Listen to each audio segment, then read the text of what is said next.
Écoute, je te sens sceptique, mais je pense qu'après avoir entendu ma proposition, tu changeras d'avis sur la situation.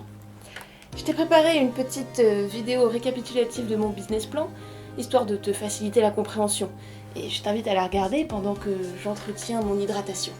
Bonjour, je suis la développeuse du lundi. Et si vous êtes une développeuse comme moi, vous savez à quel point ce métier est difficile. Tellement de travail et si peu de temps. Heureusement, nous pouvons compter sur les Philips. Ces aspirateurs intelligents capables d'accomplir n'importe quelle tâche, et ce, gratuitement. Les plus aguerris d'entre vous ne sont pas sans savoir qu'au bout d'un certain temps, les Philips peuvent se montrer têtus. C'est là que la DDL Corp apporte la solution. Votre Philips ne veut plus coopérer? Échangez-le avec n'importe quel Philips d'une dimension parallèle. Les multivers sont infinis, vous ne serez jamais en manque de main-d'œuvre. Rejoignez mon programme dès maintenant pour multiplier par 2 votre productivité et recevoir ce magnifique mug J'aime le lundi. Mais c'est n'importe quoi. Ah non, pas du tout. Je t'assure que l'hydratation c'est super important. Tu sais, ton corps c'est un peu une machine. Je te parle de ta vidéo là. Tu comptes sérieusement pourrir les dimensions des autres pour ton profit personnel? Non mais c'est sûr que dit comme ça c'est pas super vendeur. Mais je te signale que je te propose du profit pour toi aussi, hein, petite ingrate. Non, je peux pas te laisser faire ça. Il faut réunir les autres. Chut, quels autres? Ah ouais, non mais on n'a plus le temps pour les questions, là, vous avez vu la durée de cette intro? Allez, on lance l'épisode. Bonjour à toutes et à tous, ici la développeuse du dimanche et je suis très heureuse de vous retrouver aujourd'hui pour l'épisode 23 de mon journal de bord.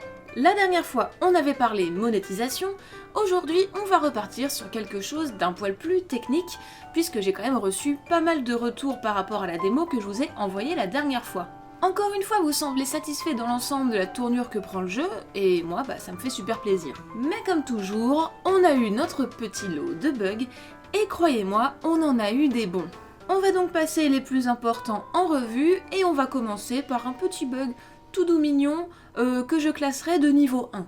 Celui qui est revenu le plus souvent est le bug du tuto. On a été obligé de faire une note dessus sur la page Itch.io parce qu'il était vraiment bloquant pour beaucoup. En gros, ce qui se passait, c'est qu'au passage où le général nous demande de recharger, il était impossible pour le joueur de le faire. Même notre ami qui nous souffle les réponses quand on ne sait pas s'est retrouvé un peu bête à ne pas savoir quoi dire.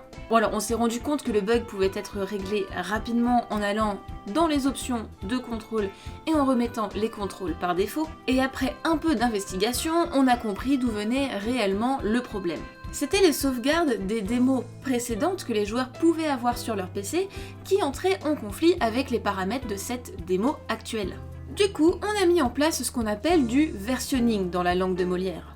On attribue désormais des numéros de version aux démos mises en ligne, et au lancement du jeu, on va vérifier que ce numéro correspond à celui sauvegardé dans les paramètres. Si ce n'est pas le cas, et donc s'il s'agit finalement du numéro d'une vieille version, on écrase l'ancien fichier et on en crée un tout neuf. Donc ça c'était un petit bug relativement gentil. On va donc pouvoir passer à un autre bug, un bug qui nous a bien fait flipper et transpirer avec Samuel.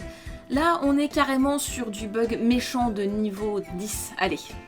C'est un bug que je peux ranger dans la catégorie des bugs mystères. Et comme je pense qu'on en rencontrera plein d'autres, pourquoi pas se faire un petit jingle. C'est l'instant bug mystère. Voici donc les informations qu'on avait en main au moment où on l'a découvert. C'était un bug très rare qu'on a retrouvé que chez 2 personnes. Ce bug se manifestait par l'absence du tank à la fin du niveau 1.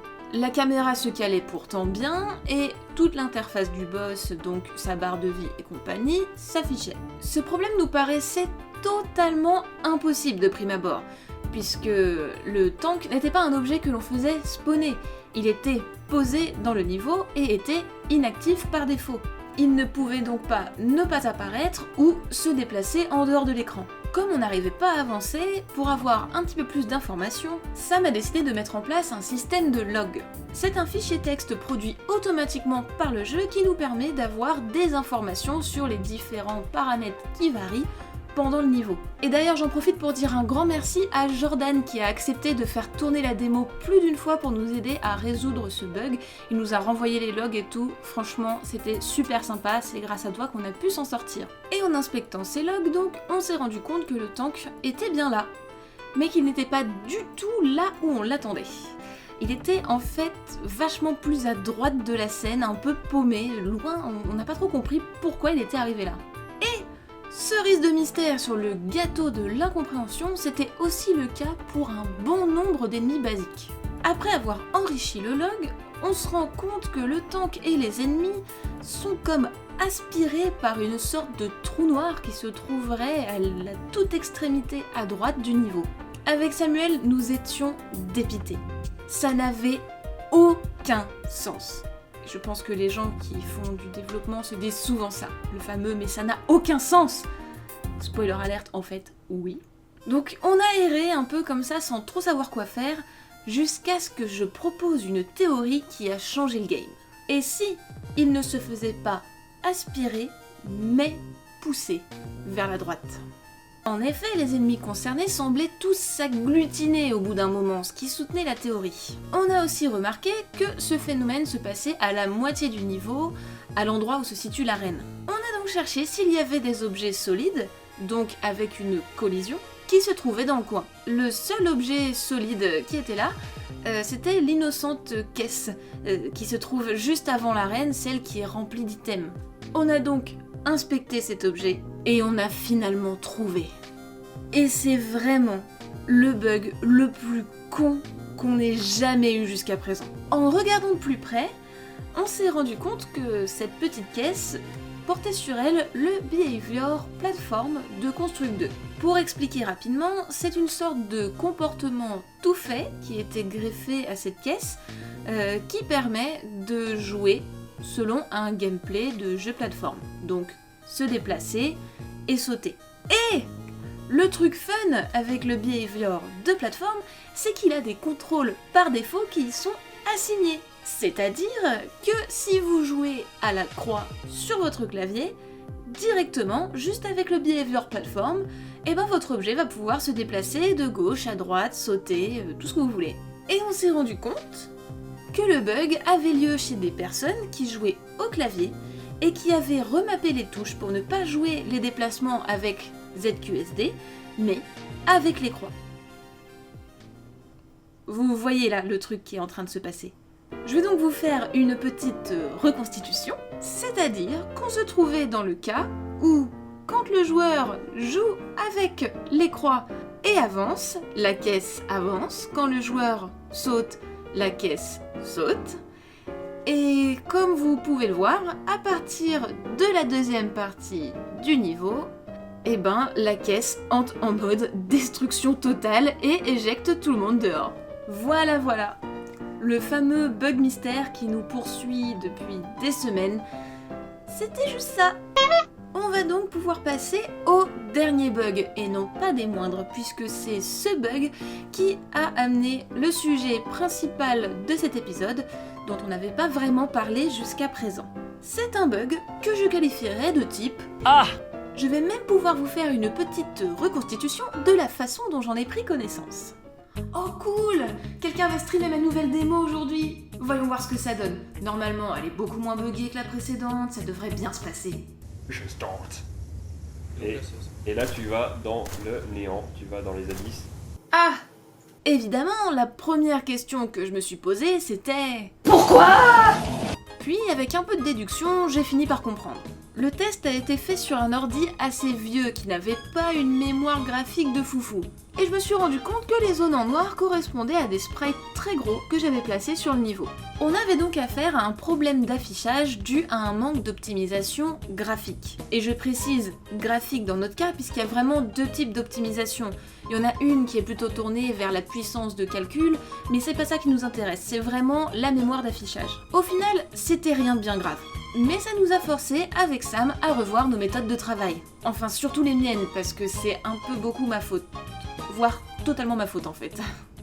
Voyez-vous, quand on lance un niveau de Construct, le logiciel télécharge toutes les images des objets qui apparaissent dans le layout. Et toutes les animations de ces objets. Et ce, même si elles ne sont pas utilisées. Ça utilise ce qu'on appelle la mémoire graphique, et celle-ci est limitée sur pas mal d'ordinateurs. Les images pèsent plus ou moins lourd selon leur taille. Or, on avait quelques images énormes, comme le ciel ou le sol, qui monopolisaient à elles seules énormément de cette mémoire, et qui ne s'affichaient pas correctement sur les configs les plus faibles. Un des premiers trucs à mettre en place donc pour lutter contre ce problème, c'est l'utilisation de tiles plutôt que de gros sprites. Alors, qu'est-ce que les tiles et comment ça fonctionne? Le principe des tiles, ou tuiles en français, c'est que plutôt que de faire un gros sprite unique pour le sol, on va faire un sprite plus petit qui boucle. C'est-à-dire que si on duplique ce sprite et qu'on place ses copies bout à bout, on ne voit pas la jonction et on a l'illusion que ça forme un seul bloc. Dans Construct 2, l'objet Tile Background permet de simplement étirer le tile au lieu de dupliquer, et ça fonctionne tout seul. Au final, ça pèse beaucoup moins lourd et c'est beaucoup plus facile à afficher pour le PC.